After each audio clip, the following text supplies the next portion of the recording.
به نام خداوند بخشنده و مهربان. سلام بینندگان عزیز. بخش نوبتی برنامه خبری پیام نیوز است. در استودیو با شما شهرت رحمت الله. اینک متوجه باشید به سرخط مهمترین خبرهای روز. پارلمان طرح بودجه تاجیکستان برای سال 2017 را پذیرفت. قریب 1 میلیارد دلار قرض خارجی در 3 سال آینده. شرکت اینوستروی مسکو با قرار دادگاه 1 میلیون روبل معاش مهاجران را برگرداند. در فرودگاه پولکووا اینترپول شهروند تاجیکستان را بازداشت کرد. پارلمان تاجیکستان طرح قانونی پیشنهاد نموده حکومت درباره بودجه دولت جمهوری تاجیکستان برای سال 2017 را پذیرفت.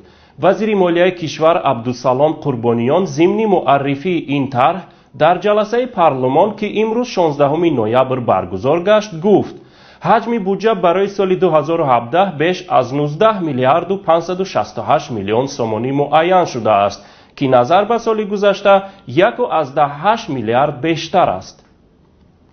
ولی در حالی که بودجه گویا افزایش یافته است، در اصل آن نسبت به سال جاری کاهش یافته است. سال گذشته زمانی که حکومت کشور طرح بودجه را بررسی میکرد 18 میلیارد و 306 میلیون سومانی برابر 2 میلیارد و 770 میلیون دلار ایالات متحده آمریکا بود. امروز باشد 19 میلیارد و 568 میلیون و 600 هزار سومانی به 2 میلیارد و 484 میلیون دلار برابر است. یعنی با حساب دلار بودجه کشور 286 میلیون دلار کمتر شده است. کمبود بودجه قرار است از حساب خصوصی گردانی اموال دولتی بر زیاد اجرا شدن درآمد انداز و قرضهای خارجی پر کرده شود. در همین حال با وجود قرضهای زیاد خارجی در 9 ماهه سال جاری نقشه درآمد بودجه کشور به 300 میلیون سومانی کم آمد مواجه شد که تا آخر سال این رقم میتواند 400 میلیون سومانی یا بیشتر از آن را تشکیل دهد. قرار است در 3 سال آینده تاجیکستان قریب 1 میلیارد دلار قرض خارجی دریافت کند. برنامه دریافت قرض برای سالهای 2017-2019 را پارلمان کشور امروز 16 نوامبر تصویب کرد. تاجیکستان در سال 2017 206.4 میلیون، در سال 2018 203.148 میلیون و در سال 2019 265.171 میلیون دلار قرض خواهد گرفت که به گفته عبدالسلام قربانیان وزیر مالیه کشور برای بخش‌های معارف، تندرستی، کشاورزی، انرژی، کمونیکاسیا، خواجگی منزل، همکاری دولت با بخش خصوصی و بخش اداره‌کنی دولت مصرف خواهند شد.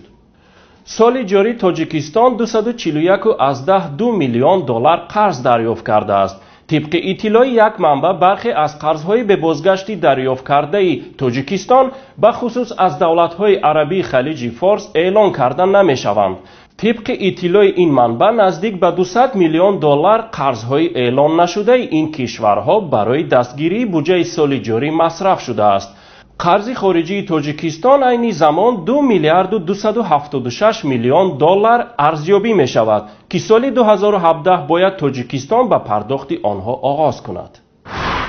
ایلاریون واسیلیف یک حقوق شناسی سازمان مرکزی حقوقدانهای مموریال موفق گشته است که زیادتر از 1 میلیون روبل معاش مهاجران کاری تاجیکستانی و ازبکستانی را از شرکت روسی اینوستروی بیرویاند.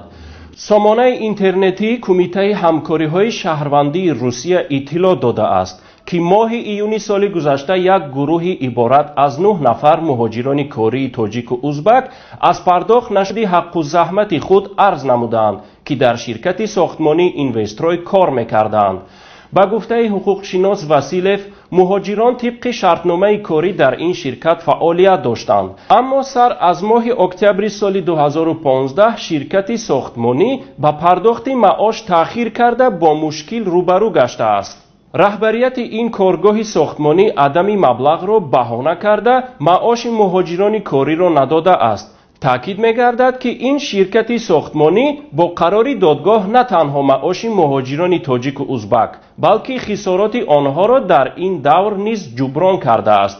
ادوکات واسیلیف میگوید اگر مهاجران بدون شرطنامه کاری به فعالیت مشغول می‌شدند رویانیدن معاش آنها غیر ممکن می‌گشت. این در حال است که اکثر مهاجران کاری در شهر و نواحی روسیه بدون شرطنامه کار میکنند و به دام فریب کارفرمایان تمجع گرفتار میشوند. در فرودگاه پولکووی سنت پتربورگ روسیه از سوی کارمندان پلیس بین المللی اینترپول یک شهروند 25 ساله تاجیکستان با نام عمر میرزویف با اتهام جلب شهروندان تاجیکستان و روسیه به سازمان تروریستی داعش بازداشت شده است.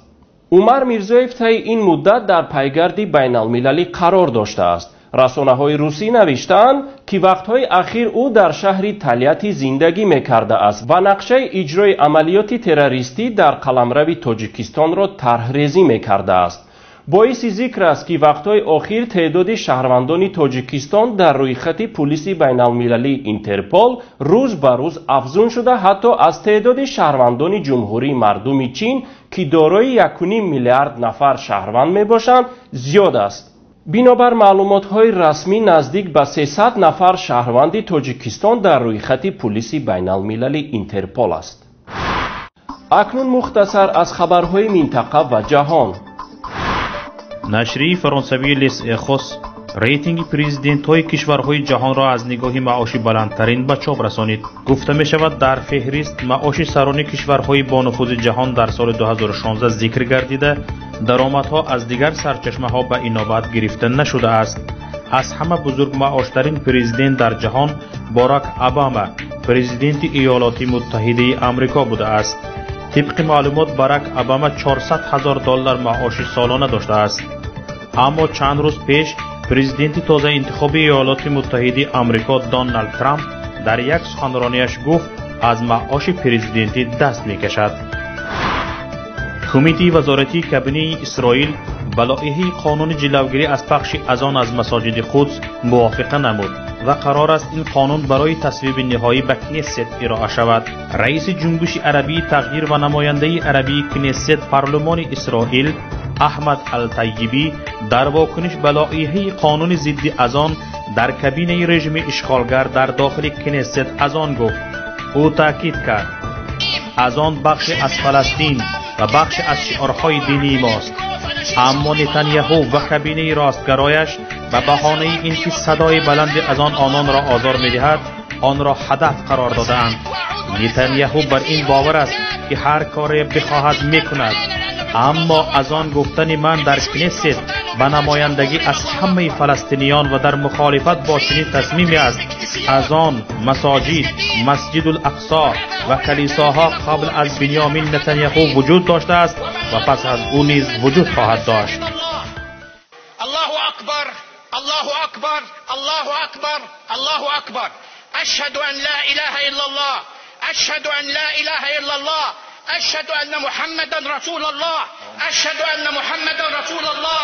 حي على الصلاه، حي على الصلاه، حي على الفلاح، حي على الفلاح.